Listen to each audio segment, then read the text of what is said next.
क्रांतिकारी जोहार, जय आदिवासी, जय वीर प्रदेश, उलगुलान जिंदाबाद। आप सबकी जय साथियों। मैं जय सिंह जोड़िया, भारत आदिवासी पार्टी संभाग मीडिया प्रभारी उदयपुर। साथियों, आप तमाम लोगों को सोशल मीडिया के माध्यम से मेरे ख्याल से पता लग ही गया होगा, आगामी 30 अप्रैल को भील प्रदेश के इतिहास में एक ऐसा नया अध्याय जुड़ने वाला है। और मेरे ख्याल से ये कहना अतिशयोक्ति नहीं होगी कि आने वाले समय में जो हमारा संभावित भील प्रदेश जो बनने वाला है, उसका यहीं से मेरे ख्याल से क्रमिक इतिहास शुरू होगा। क्योंकि अभी तक हमने कई ऐसे कार्यक्रम किए हैं, लेकिन हमने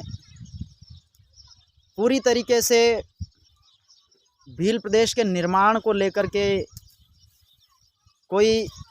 इतना बड़ा कार्यक्रम नहीं किया है। तो इस आधार पे मैं कह सकता हूं कि ये जो प्रथम भील प्रदेश एकता महासम्मेलन जो है, यह निश्चित रूप से एक ऐतिहासिक कार्यक्रम होने वाला है। और मैं आप तमाम भील प्रदेश के बाशिंदों से ये गुजारिश करता हूं कि आप भील प्रदेश टेरिटरी में आने वाले किसी भी ज़िले में रहते हों या फिर देश के किसी भी हिस्से में आप आदिवासी समाज के ऊपर अपना काम कर रहे हैं, या प्रत्यक्ष या अप्रत्यक्ष रूप से आप एक समतावादी समाज के निर्माण के लिए काम करते हैं, तो आप तमाम लोगों से मैं ये निवेदन करता हूं कि आप भी भील प्रदेश एकता महासम्मेलन का हिस्सा बनिए और आप ये जानिए कि आखिर भील प्रदेश का निर्माण करना क्यों आवश्यक है। अभी तक आपको बहुत सारे न्यूज़पेपरों ने, प्रिंट मीडिया ने, इलेक्ट्रॉनिक मीडिया ने आपको भ्रमित किया होगा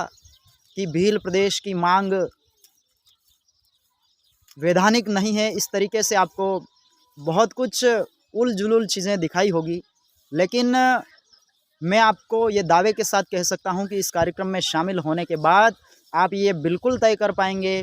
जिस तरीके से 1953 में जो राज्य पुनर्गठन आयोग का निर्माण हुआ था और 1956 में जिस तरीके से उन्होंने अपनी रिपोर्ट प्रस्तुत की थी, जिसमें राज्यों के पुनर्गठन को लेकर के जो आधार तय किए थे, उनमें सबसे पहला जो आधार था वो भाषाई आधार था, दूसरा जो था वो सांस्कृतिक आधार था, और तीसरा जो था वो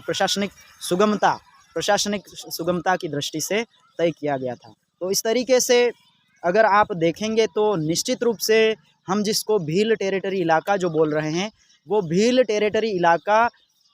ऐसा इलाका है जहाँ पर एक पूरी तरीके से एक भाषा बनती है जिसको हम भीली भाषा कहते हैं। हालांकि स्टेट की जो बॉर्डर होने की वजह से यहाँ पर बहुत सारे अन्य क्षेत्र बना दिए गए, जिस तरीके से कुछ क्षेत्र को वागड़ बोल दिया, किस क्षेत्र को मेवाड़ बोल दिया, कहीं मारवाड़ बोल दिया, मध्य प्रदेश में हम आएंगे तो यहाँ पर हमको मालवा बोल दिया। तो इस तरीके से क्षेत्रों में विभाजन हुआ, एक भौगोलिक स्वरूप के आधार पर कुछ विभाजन हो गया। लेकिन जब आप भाषाई समरूपता देखेंगे या भाषाई आधार को, इस पूरे टेरिटरी में लगभग मेरे ख्याल से इसमें 45 डिस्ट्रिक्ट्स आते हैं, लगभग 45 ज़िले आते हैं। उन तमाम ज़िलों का भाषाई या उनकी बोली को आप देखेंगे तो निश्चित रूप से वो बोली एक भीली बोली के रूप में उद्घाटित होती है या प्रस्तुत होती है, आपको देखने को मिलेगी। इस आधार पे हमारा ये कहना है कि भील प्रदेश की जो मांग है वो कोई जातिगत आधार पर मांग नहीं है। बहुत सारे लोगों को भील प्रदेश नाम से ऐसा लगता है, ऐसा प्रतीत होता है कि ये भील प्रदेश की जो मांग कर रहे हैं, ये भील कम्युनिटी के लिए कर रहे हैं, ऐसा नहीं है। लेकिन ये जो मांग है वो भीली बोली या भीली भाषा के आधार पर है। क्योंकि इसलिए ये मांग है, हमने देखा है कि राजस्थान का दक्षिणतम जो हिस्सा है और मध्य प्रदेश का पश्चिमी हिस्सा है, गुजरात का जो है वो हम पूर्वी हिस्सा लेते हैं, और महाराष्ट्र का जो उत्तरी हिस्सा है, इस हिस्से में भील बाहुल्य इलाका होने की वजह से यहाँ पर प्रशासन और जितनी भी राजनीतिक पार्टियां आई है, उन्होंने अपने नफ़े नुकसान के लिए भीलों का और भीलों के साथ साथ में जितने भी अन्य कम्युनिटी के लोग जो रहते आए हैं, उनको वोट बैंक समझ करके उनका उपयोग किया है। और इन इलाकों में आज भी जो प्रशासनिक व्यवस्था हो, चाहे आप कोई भी व्यवस्था उठा करके देख लीजिए, आज भी यहाँ के आदिवासी लोग और उनके साथ रहने वाले जितने भी लोग हैं वो अभी भी पिछड़ापन खुद को महसूस करते हैं। और सिर्फ महसूस करने की ही बात नहीं है, ये सच्चाई भी है। तो ऐसे में भील प्रदेश की जो स्थापना है वो एकदम वैधानिक है। भारतीय संविधान का अनुच्छेद 3 जो है वो ये मार्ग प्रशस्त करता है कि देश के किसी भी हिस्से को काट करके या किसी भी हिस्से की सीमाओं को मिला करके एक नए प्रदेश का निर्माण किया जा सकता है। अगर किसी भी क्षेत्र का विकास नहीं हो रहा है, वहाँ पर कोई भौगोलिक परिस्थितियाँ ऐसी बन रही है या कोई राजनीतिक या सांस्कृतिक परिस्थितियाँ ऐसी बन रही है जिसकी वजह से वहाँ पर विकास नहीं हो पा रहा है, तो ऐसे में उस इलाके को एकजुट करके एक नए प्रदेश के निर्माण की भी एक मार्ग प्रशस्त हमारे लिए संविधान करता है। तो इसमें कोई दो राय नहीं, भील प्रदेश का निर्माण की जो मांग है वो एकदम जायज़ है। और जितने भी लोग अमन पसंद लोग हैं, जितने भी लोग संविधान को मानने वाले लोग हैं, जितने भी लोग इंसानियत को मानने वाले जो लोग हैं, वे तमाम लोग भील प्रदेश का समर्थन करते हैं। और जो लोग भ्रम फैलाते हैं या लोगों को बरगलाने की कोशिश करते हैं, निश्चित रूप से वो लोग कहीं ना कहीं अपने फ़ायदे के लिए राजनीति का दुरुपयोग करके इस तरीके के स्टेटमेंट देते हैं। तो इसलिए मैं आप तमाम लोगों से ये कहना चाहता हूँ कि अगर वाकई में आपको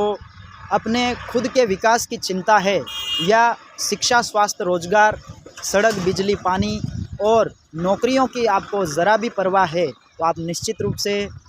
इस